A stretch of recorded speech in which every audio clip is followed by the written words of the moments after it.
मुझे याद आता है कि गोपी चंद जी ने एक इंटरव्यू में कहा था, उन्होंने रियो ओलंपिक के पहले आपका फोन ले लिया था, आपको आइसक्रीम भी खाना अलाउ नहीं किया।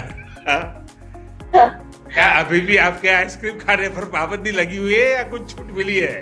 सर ऑब्वियसली थोड़ा कंट्रोल करती हूँ सर, क्योंकि एक एथलीट के लिए डाइट बहुत इम्पोर्टेंट है। और अभी ओलंपिक्स है तो तैयारी कर रही हूँ, तो ऑब्वियसली थोड़ा डाइट कंट्रोल तो करूंगी। तो आइसक्रीम उतना नहीं खाती हूँ सर, बस कभी कभी खाती हूँ। सिंधु जी, आपके माता पिता ने आपको विश्व चैंपियन बनाने के लिए बहुत त्याग किए हैं, उन्होंने अपना काम कर दिया है।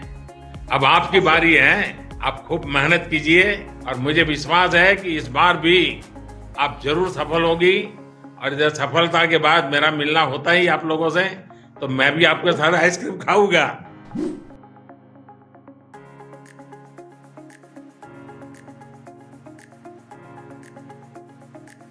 अच्छा, स्कूल से ओलंपिक तक बहुत सारे युवा आपकी इस जर्नी के बारे में जानना चाहेंगे। देखिए, मैं मणिनगर का एमएलए था और आप मणिनगर में रहते हैं, और जब मैंने खोखरा में मेरे असेंबली सेगमेंट में सबसे पहले स्पोर्ट एकेडमी शुरू की, तो आप लोग खेलने आते थे।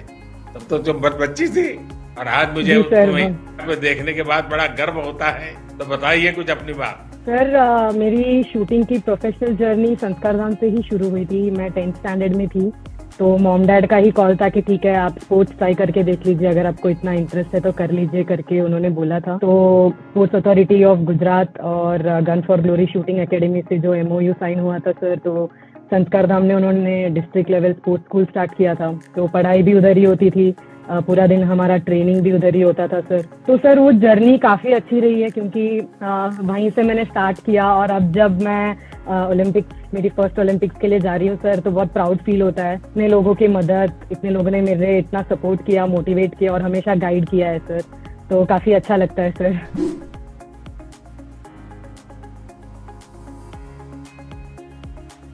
नीरज जी, मैं आपके साथ साथ आपके पूरे परिवार को भी देख रहा हूँ, आपके परिवार को भी मैं प्रणाम करता हूँ। नीरज जी, मुझे ये भी बताया गया है कि आपको इंजरी हो गई थी, लेकिन फिर भी आप इस साल अपने राष्ट्रीय रिकॉर्ड बना दिया है। आपने अपना मनोबल, अपनी प्रैक्टिस को, ये सब कैसे संभाले रखा?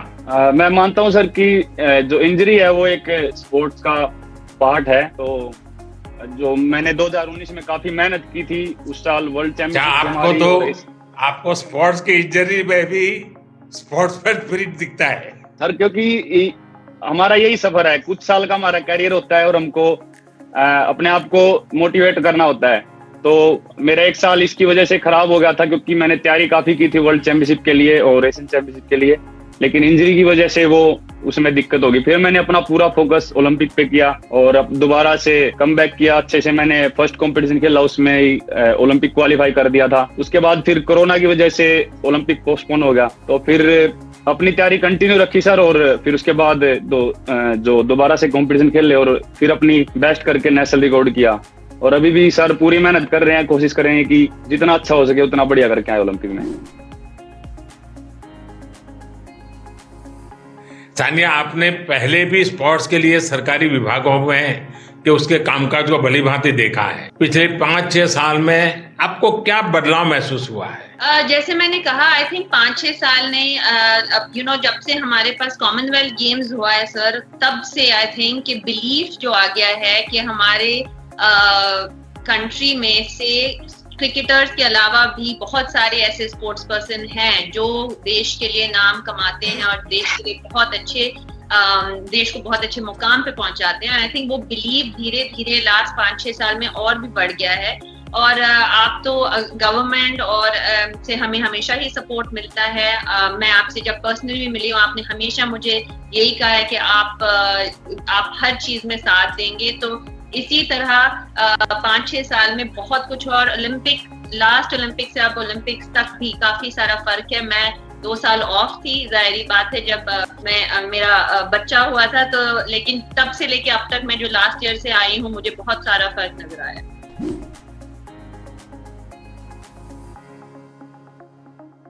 मुझे बताया गया कि कोरोना की पहली वेव के दौरान आप सभी साथी बेंगलुरु में एक साथ रहे, सबने मिलकर कोरोना का मुकाबला किया और इससे टीम स्पिरिट पर क्या असर पड़ा?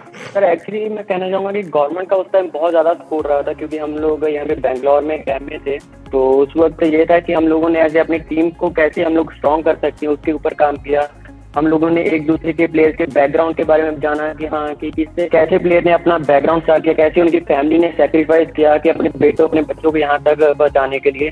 उस चीज के बारे में जाना कि हाँ कि इससे क्या है कि हमारी टीम बॉन्डिंग है और ज्यादा स्ट्रांग होगी। और ये था कि सर हम लोगों ने यही माना था कि हमारे पास अभी एक और साल बाकी है, तो हम लोग अपने आप को और कैसे बेहतर कर सकते हैं।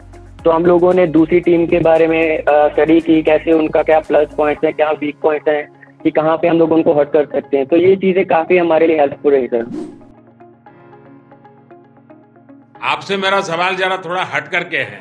जब कोई फिट और तंदुरुस्त होता है तो हमारे देश में कहते हैं कौन सी चक्की का आटा खाते हो, तो फोगाट फैमिली अपनी बेटियों को कौन सी चक्की का आटा खिलाती है कि विनेश को क्या मंत्र देकर टोक्यो भेज रहे हैं आप? देखिए, जो चक्की का आटे की है, हम जो अपने गांव के घर की चक्की का आटे खाते हैं और अपने देसी के उसका गाय भैंस रखते हैं, गाय भैंस का दूध दही मक्खन यही खिलाया, हरी सब्जी। और विनेश का जो पिछली बार जो 2016 में जो रोड लगी थी, जो सारे देश को उम्मीद थी, उस टाइम जो सारे देश को दुख हुआ था। हम तो पिताजी माँ बाप हूँ, तो हमको तो दुख होना था। तो आज जो मेरी बेटी है पूरा उम्मीद है, मैंने तो एक ही वादा किया था, अगर ओलंपिक गेम में मेडल लेकर आओगे तो भी मैं एयरपोर्ट पर लेने आऊंगा, इतने भाई मैं आऊंगा नहीं।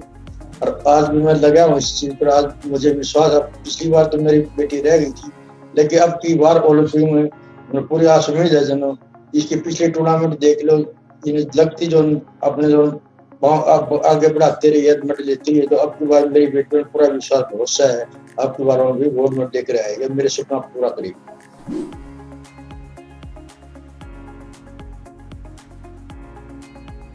आज हमारी वर्चुअल बातचीत हुई है, लेकिन मुझे और अच्छा लगता यदि मैं आप सभी खिलाड़ियों को यहाँ दिल्ली के अपने घर में होस्ट करता, आप लोगों से रूबरू मिलता। इसके पहले मैं हमेशा करता रहा हूँ, मेरे लिए वो अवसर बड़ा उमंग का अवसर रहता है, लेकिन इस बार कोरोना के कारण वो संभव नहीं हो पा रहा है। और इस बार आधे से अधिक खिलाड़ी हमारे पहले से विदेशों में उनकी ट्रेनिंग चल रही है, लेकिन वापिस आने के बाद मैं आपको वादा करता हूँ, आप सबके साथ मैं जरूर सुविधा के अनुसार समय निकाल करके मिलूंगा।